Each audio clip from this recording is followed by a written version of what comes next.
Bom dia, voltando aqui à tribuna para falar um pouquinho desse projeto. Agradecer ao deputado Rafael, de quem foi o parecer naquele momento.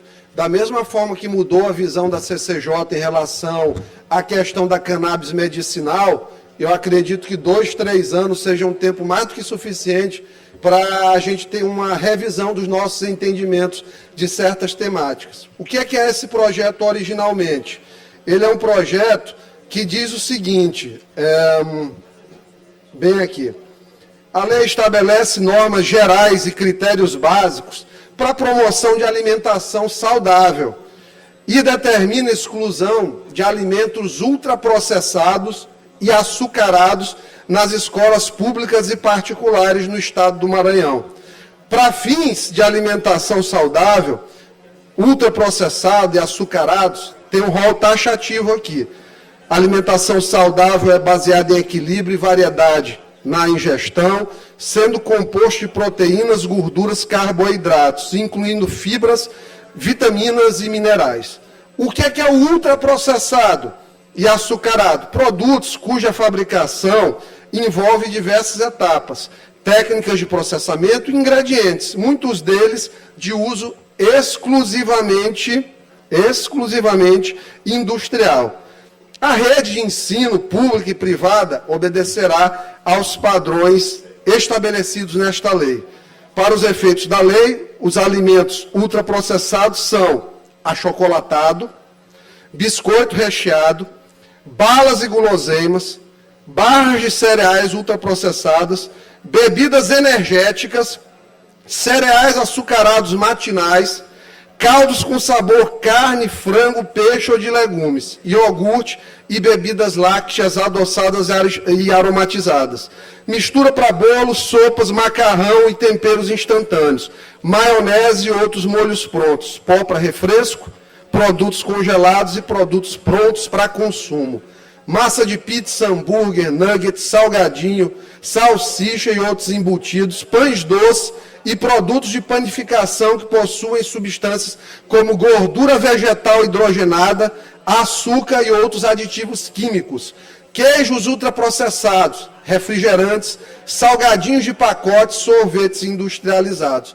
As escolas teriam aí um vacatio legis, o tempo para se adaptarem, de 6 meses, e não uma vigência imediata. Está mais do que claro que nós vivemos hoje, deputado Júlio, deputado Neto, deputado Carlos Lula, deputado Rafael, uma verdadeira epidemia de obesidade. E que um dos locais onde a gente consegue fazer um direcionamento do que seja a alimentação futura do indivíduo, porque nós somos, de fato, o que nós comemos, está acima do peso, provavelmente não está comendo bem ou está comendo algo que não faça bem. Nós estamos falando de razões de saúde. Quando o projeto foi vetado o parágrafo único do artigo 4º, onde se fez um rol taxativo de alimentações. Aí, claro, é levado sempre para a questão do artigo 43, dizer que a gente está falando de organização administrativa e matéria orçamentária. Vamos lá, organização administrativa, isso aqui não configura. E por que não configura? A escola que tem que dar merenda vai continuar dando merenda. Matéria orçamentária, nem se fala, porque isso aqui barateia, a partir do momento que a gente emprega técnicas mais naturais. Criação, estruturação, atribuição de secretaria, eu não vejo, porque eu não estou atribuindo nada à secretaria, não estou dizendo para ela fazer ou deixar de dar merenda, por exemplo. O que eu peço é que as escolas públicas e privadas, elas sejam encaminhadas no sentido que nossos filhos e depois os netos de alguns não tenham vício em tomar, por exemplo, um refrigerante na hora do recreio. Porque isso é muito sério. Não adianta eu colocar em casa uma alimentação saudável e na hora o meu filho conviver com um coleguinha que está tomando um Guaraná Jesus com um pacote de salgadinho e a própria convivência, a dependência social, levam-no a estabelecer um padrão de consumo daquele tipo de coisa. Então, nós estamos falando aqui muito mais, nós estamos falando de diretrizes. Esse aqui é um projeto que não quer atribuir função para a secretaria, não.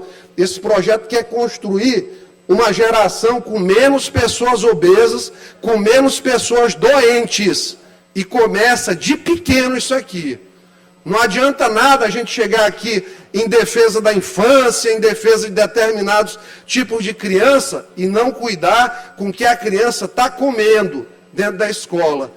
Da alimentação no momento que ela mais fica, que ela fica mais às vezes na escola do que em casa. Então, isso aqui não traz nenhum problema para a escola particular, mas está lá. Vai no crescimento, tem o refrigerante, tem o salgadinho. Te lembra, Pará, quando a gente era pequeno, a gente buscava ali no colégio, era uma coxinha com um copo de Guaraná Jesus, que era o lanche. Isso é lanche para criança hoje em dia? Não é. Isso não é lanche para criança. Criança hoje em dia, para a gente construir uma sociedade com menos pessoas obesas, com menos pessoas infartando antes dos 50 anos, com menos câncer, porque já tem pesquisa que liga ao consumo de açúcar, inclusive a ingesta calórica de alimentos tais como esses aqui. Imagina criar a criança com embutido. Criar uma criança comendo embutido, que está associado a câncer de estômago, câncer de intestino, uma série de coisas. Então, assim, o ex-governador Flávio Dino fez esse veto. Ele considerou, pela visão que ele tem, que isso mexeria com a organização administrativa. Eu tenho certeza absoluta, convicção, que não tem. Eu entendo que muitas vezes os projetos, quando chega aquela pilha de projeto de lei para o governador, a análise é muito rápida e às vezes quem está do lado não quer dar o conselho, mas isso aqui eu não tirei da minha cabeça. Isso aqui foi discutido com o Conselho Regional de Nutrição. Elas que mandaram isso aqui, na tentativa justamente de melhorar a qualidade da merenda ofertada dentro da escola por uma geração, deputado Júlio, deputado Neto, deputado Najib, deputado Florencio Neto, uma geração com menos pessoas doentes. E é por isso que peço aqui, inclusive, ao líder do governo, que em 2020 tinha um entendimento diferente sobre este tema, como o entendimento da CCJ pela cannabis foi modificado, porque quando nós apresentamos o projeto, ele terminou sendo arquivado, rejeitado, não lembro ao certo o status, mas não avançou. Hoje, 3 anos depois, o tempo mostrou a esta Assembleia que é uma medicação necessária e que, às vezes, os nossos conceitos eles precisam ser revisitados. Então, eu peço a todos os meus colegas, as colegas que aqui estão, que a gente faça a derrubada desse veto, nesse sentido de, aos poucos, criar uma conduta e uma cultura de melhor alimentação dentro da escola. A gente vai conseguir, com certeza, uma sociedade mais saudável. Muito obrigado.